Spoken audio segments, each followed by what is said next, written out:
Glad you're streaming with us. Well, the battle over education in this country took center stage at the first Republican presidential debate in Wisconsin last night, as you know, with talk of critical race theory and parental involvement and lesson planning. But that's not the only place where the talk is hot. School board meetings in the Badger State have been on fire as this new group, Moms for Liberty, is stirring the pot over what children are taught in schools across the country. And now these moms are having major sway over the race.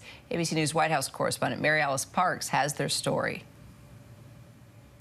The week of the first Republican presidential primary debate in downtown Milwaukee, this group of conservatives has more local races on their mind. It's an activist training focused largely on what they want to teach their children. Conversations with Wisconsinites who might want to run for school board. Laid out in front, books some of their members have challenged. It's a boy wearing a tutu, and it sounds kind of like an innocent book. And what we're seeing in schools is the conversations surrounding this on gender identity at really young ages, and it's really confusing, and children don't have the mental capacity to handle that. You're concerned less about the particular book and more about the conversation you're worried is happening? Sometimes, yes. Not all the time, but most of the time. Amber Schrader is the co-founder of the Ozaukee County chapter of Moms for Liberty, a far-right, rapidly growing group that in the last 2 years morphed from challenging mask mandates and remote learning during the COVID pandemic to a major player in Republican politics, endorsing hundreds of school board candidates. Across the country, chapters now often target specific books and school curriculums that reference LGBTQ plus families and promote racial inclusivity and equity. If we have activist teachers who are breaking the law, they need to be handled, and they should not be in a classroom teaching our children. On the debate stage last night, Republican candidates echoing the group's message. Biological boys don't belong in the locker rooms of any of our girls. The only way we change education in this nation is to break the backs of the teachers' unions. Moms for Liberty says their focus is on securing more of what they call, quote, parental rights. But critics say they also use misinformation to push fears that kids are being indoctrinated to hate America and steered towards topics like transgender identities. A document on the Wisconsin State Chapter website makes unsubstantiated claims such as kids are being taught to pit racial groups against each other. Goal? To teach kids to hate America so they will destroy it. You think that's what's going on in public schools? I think some public schools, that's absolutely going on. That's false. Like, those accusations are false. The Wisconsin State Superintendent argues they have not seen major changes to curriculum or access to materials. The appropriate materials that we provide in our elementary schools are approved by local school boards.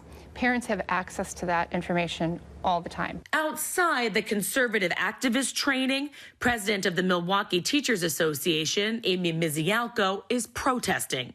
Several state officials, teachers' unions, and other parenting groups across the country have come out against Moms for Liberty's agenda. Amy calls them a hate group. Do you feel like you're under attack? Our students are under attack daily by policies that deny them the funding that they need. In Florida, Moms for Liberty worked with Governor Ron DeSantis to pass what critics call the Don't Say Gay bill that bans any discussion of sexual orientation or gender identity until the 8th grade. But that was Florida. This is purple Wisconsin with a Democratic governor. Is that the kind of thing that you'd support? Well, I think, again, age appropriateness is not my opinion. Like, we are a Christian family. It's God's opinion, or God's law, I should say, not opinion. Danelle Reederer is a former teacher who took her kids out of school and is now homeschooling. Did you see something or have you read something about how U.S. history is being taught around the country that concerned you? Well, I think it's, again, the different perspectives. I think it's important we know the different perspectives, but at the same time, like I said, I'm white. And you know, just because I'm white doesn't mean that we were slaveholders. And the way some of the newer curriculum had been worded had been kind of more of those leading topics to kind of make it more guilt-ridden. Moms for Liberty lost in many of the high-profile school board races around Wisconsin. But Amber says here in the state, they are just getting started. We only want what's best for kids, and we are working hard to protect our freedoms, to protect liberty, and to make sure that children are getting the best education possible. Mary Alice joins us now. It's interesting, just as I was listening to your piece and listening to these moms, I was hearing Trump. I was hearing a lot of kind of how he created MAGA. There's a lot of anxiety that I heard on the ground, Kira. Moms who say they're worried they don't feel like they have access to curriculum, and a lot of what critics say is real misinformation and unsubstantiated claims about what's going on behind closed doors in the classroom, all this suspicion. Of course, when you listen to teachers, they say, it's not true. Why are you coming after us? Why are you attacking us? You have access to curriculum. So a lot of finger pointing, and the result has been, like you said, pretty far-right policy proposals, challenges to books that really get at race, at LGBTQ plus representation in libraries. I do think that in a lot of ways, this group has played on fears and sort of drummed up fears, but the result has been some of these challenges to curriculum that it's getting a lot of attention. And why do you think that is? Yeah, why do you think they're just gaining so much momentum?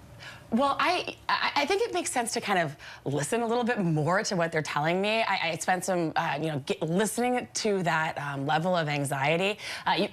We talked for hours with these moms, so I want to play a little bit more of that sound. Kira. We want to be able to go in and see our children if our children are in school during school hours, if we want to have lunch with them, if we want to stop in and see the school. It's a government-paid, tax-funded building, and we think we should have rights and access to it. Families always have agency and voice in public education through their locally public elected school board, and also through their direct relationships with their classroom teachers. And so I think you hear, like I said, that fear and anxiety about whether they have access to curriculum, and that strikes a chord with some moms. It sounds really scary. We talk to moms who are very fearful about whether there's something happening behind closed doors. But then you talk to teachers, like we saw there. Amy, she's the president of the Milwaukee Teachers Association, and she says there's nothing to be afraid of. She pushes back and says, we're feeling under attack. The students are feeling under attack. We don't have anything to hide. It's interesting. I grew up in the Midwest. My grandparents and my mom, all teachers in Wisconsin. This is just fascinating dynamic to watch. I'm curious how these moms are reacting to the critics, because I know they're getting a lot of pushback.